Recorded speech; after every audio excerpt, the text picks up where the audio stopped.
Hello everyone नतुन एटा video লৈ আপোনালোকক স্বাগতম জনাইছো এতিয়া দুপৰীয়া নামঘৰলৈ যাওঁ বাবাকে মই নামঘৰত ভোগ এভাগ আছে তাকে ওচৰৰে দাদা এজনে দিছে তাকে ভোগ খাবলৈ যাওঁ সঞ্জুৰ কাৰণে লৰালৰিকৈ ভাত কেটামান বনাই থৈছো আৰু আবেলি চাহৰ লগত খাবলৈ ব্ৰেকফাষ্টৰ ৰেচিপি আসলতে কিবা এটা বনাম আপোনালোকৰ লগত শেয়াৰ কৰিম বুলি ভিডিওটো আৰম্ভ কৰিছো প্ৰথমতে নামঘৰত ভোগ খাই আহিলো তাৰ পাছত লাগিম আৰু আপোনালোকক দেখাই যাম ভিডিওটো শেষলৈ চাব যদি ভিডিওটো ভাল পায় লাইক কমেন্ট সাবস্ক্ৰাইব কৰি দিব এতিয়া বলক নামঘৰলৈ যাওঁ তেল ধূপ লৈছো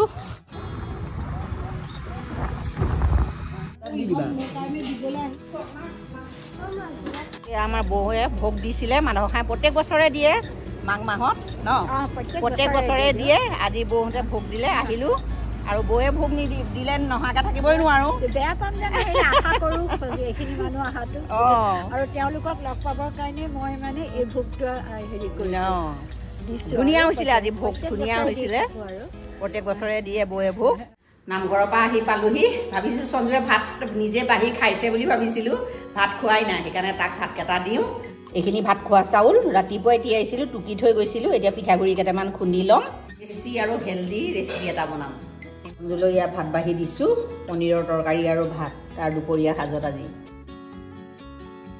বাৰী চুকলে আহিছো সঞ্জুক ভাত কেটা দি পেলাই পালেং কেডালমান বুটলি লৈ যাওঁ আৰু আবেলি ৰেচিপিটো বনাবৰ কাৰণে এতিয়া সন্ধিয়া আবেলি মানে চিঙিবলৈও দিগদাৰ হ'ব এতিয়াতো পাছফালেতো আমাৰ পুৰা চাহ পৰি গ'ল আৰু সন্ধিয়াই লাগিছে কিন্তু বেলি যোৱা নাই এতিয়া পুৰা 2টা বজা নাই বাজিব আৰু পালেং কেডাল বগৰীৰ জেং দি এনেকে ভেটি নেটে দি ভেটি ৰখাৰ কাৰণে এই কেডাল হৈছে গৈ এতিয়া নেটৰ ভিতৰৰ পৰা হাতগুটিয়াই পালেং কেডাল মান এয়া ছিঙি লওঁ একে ঠনঠনীয়া কোমল একেবাৰে এতিয়া এই কেডাল ছিঙি ললো আৰু কেডাল মান ছিঙি লওঁ কেডাল পালেং ছিঙা হৈ গ'ল এই কেডাল পালেঙে মোক হৈ যাব এতিয়া বলক লাহে লাহে যোগাৰখিনি কৰোঁ পিঠাগুৰি খুন্দাই নাই পিঠাগুৰি কেটা খুন্দি লওঁ আগতে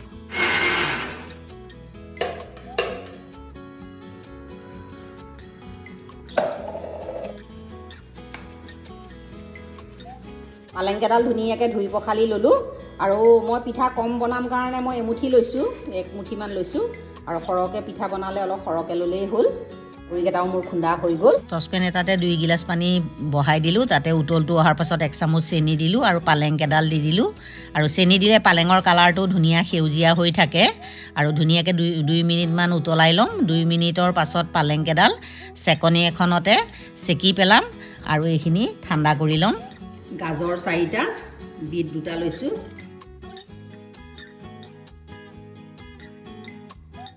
গাজৰ কেটা বাকলি গুচাই ললো আৰু বিটটো বাকলি গুচাই লৈ গুটে কেটা ধুনীয়াকৈ ধুই পখালি ললো পিহনাৰ মিডিয়াম সাইডৰ পৰা ধুনীয়াকৈ লাহে লাহে গুটেখিনি কদুকস কৰি ললো আৰু এতিয়া এইখিনি সাইডকে থৈ দিম আৰু যিখিনি পালেং বইল কৰিছিলো ঠাণ্ডা হ'ল আৰু পালেং বইল কৰা পানীও 1 কাপ মান দি পেষ্ট এটা কৰি ললো এতিয়া চেকনি এখন গুটেখিনি সেকি পেলাম আৰু ইয়াৰ ৰসটোহে মোৰ প্ৰয়োজন হ'ব আৰু এতিয়া বাউল এটাত আধা কাপ ময়দা লৈছো 1.5 কাপ পিঠাগুৰি ললো আৰু অকনমান নিমখ দিছো আৰু এতিয়া পালেঙৰ ৰসখিনি দি দিম আৰু এইখিনি মিক্স কৰি দিম আৰু ইয়াত পানী দৰকাৰ হ'ব 1 গিলাচ পানী লৈছো কমাই বেটাৰটো গুলি থাকিম আৰু মানে একেবাৰতে পানীটো দি নাথাকো একেবাৰে পানী দি দিলে কোটাগুটি হৈ থাকিব পাৰে সেইকাৰণে কমাই লাম্পছ ফ্ৰী বেটাৰ এটা মই ধুনীয়াকৈ গুলি লম আৰু এতিয়া মই হাতখনেই লগাইছো হাতখন ধুই পেলাই ধুনীয়াকৈ 5 মিনিট মান এইখিনি গুলি ললো এতিয়া মই ঢাকনাখন মাৰি এটো সাইড কৰি থৈ দিম আৰু পুৰটো বনাই লওঁ এটা কেৰাহীত 1 চামুচ ঘি দিছো আৰু 1 চামুচ ৰিফাইন দিলো আৰু 3টা ইলাচি এনেকৈ মুখখন খুলি দিছো আৰু 10টা মান কাজু মিহিমিকে কাটি লৈছিলো সেইখিনি দি ৰঙচুৱাকৈ ভাজি লোৱাৰ পাছত আৰু গাজৰ আৰু বিটখিনি দি দিলো এইখিনি মিডিয়াম ফ্লেমত যেতিয়ালৈকে সিজি নাযায় ধুনীয়াকৈ ভাজি থাকিম এইখিনি যেতিয়া সিজি যাব তেতিয়া তাত মই 1.5 পোৱা মান গাখীৰ দি দিলো আৰু গাখীৰটো দিয়াৰ পাছত আৰু লগে মই আধা কাপ পাউডাৰ গাখীৰ দি দিছো আৰু গুটেইখিনি যেতিয়ালৈকে সিজি নাযায় আৰু ঘন হৈ নাযায় তেতিয়ালৈকে মই এইখিনি সিজাই থাকিম এতিয়া লাহে লাহে পুৰখিনি ঘন হৈ আহিছে আৰু ইয়াত মই চেনি এটালৈকে দিয়া নাই এতিয়া আধা কাপ চেনি দি দিছো চেনি দিয়াৰ পাছত মানে পুৰখিনি অলপ পনিয়া হৈ যাব সেইকাৰণে মিডিয়াম ফ্লেমত এইখিনি আকৌ পগাই থাকিম যেতিয়ালৈকে ঘন হৈ নাযায় এটা গাখীৰটো শুকাই গৈছে আৰু মোৰ পুৰটো ঘন হৈ আহিছে এইখিনি মই একদম নন ষ্টপ লৰাই আছো ফ্লেমটো একেবাৰে লো কৰি দিছো এতিয়া এতিয়া পুৰখিনি এতিয়া মোৰ ৰেডি হৈ গ'ল। গেছটো অফ কৰি থলোঁ আৰু এতিয়া বাতি এটাত ধুনীয়াকৈ উলিয়াই থলোঁ, অকণমান ঠাণ্ডা হ'বলৈ দিওঁ। এতিয়া মোৰ পুৰখিনি ৰেডি। এতিয়া মোৰ পাটিচেপ্টা বনাবলৈ বেটাৰখিনিও ধুনীয়াকৈ ৰেষ্ট পালে, ধুনীয়াকৈ কোমলি গ'ল।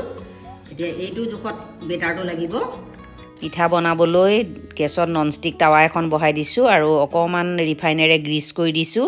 ফ্লেমটো একদম ল' কৰি দিছোঁ। এক এটা বেটাৰ দি দিছোঁ। এনেকৈ লাহেকৈ ঘূৰাই দিম গোলকৈ আৰু পাতলা হ'ব বেটাৰটো। আৰু এতিয়া আধা মিনিটমানৰ পাছতে ধুনীয়াকৈ পিঠাখন সিজি আহিব। এতিয়া মই এক ছাইডত পুৰখিনি দি দিম আৰু পুৰটো নিজৰ ওপৰত কথা। মই পুৰটো অকণমান বেছিকৈ দিছোঁ।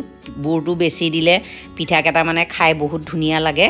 আৰু এইটো মানে পাটিচেপ্টাটো বনালে মানে ইমান ধুনীয়াকৈ উঠে নহয়, বনালে বনায়েই থাকিব মন যায়। দেখিবলৈ দেখিছেনে ইমান ধুনীয়া হৈছে, অকণো লগা নাই টেৱাখনত। আকৌ দ্বিতীয়টো মই অকণমান ৰিফাইনটো নামমাত্ৰ গ্ৰীজ কৰি ল'ব লাগে আৰু একদম ধুনীয়াকৈ লাহেকৈ ঘূৰাই দিব লাগে। চাওকচোন পিঠাকেইটা কিমান ধুনীয়াকৈ হৈছে।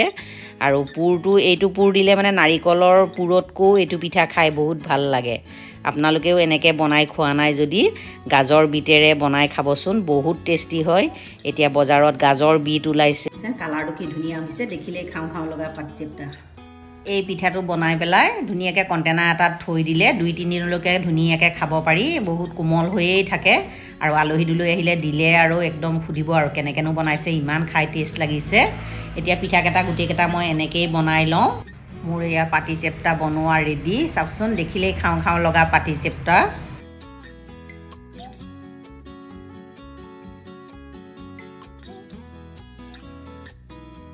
এতিয়া সন্ধিয়াৰ চাহটো পাটিচেপ্টা আৰু চাহৰ লগত খাবলৈ গৈছোঁ। সঞ্জুক খাবলৈ দি আহিছোঁ, আমি দুজনে খাইছোঁ।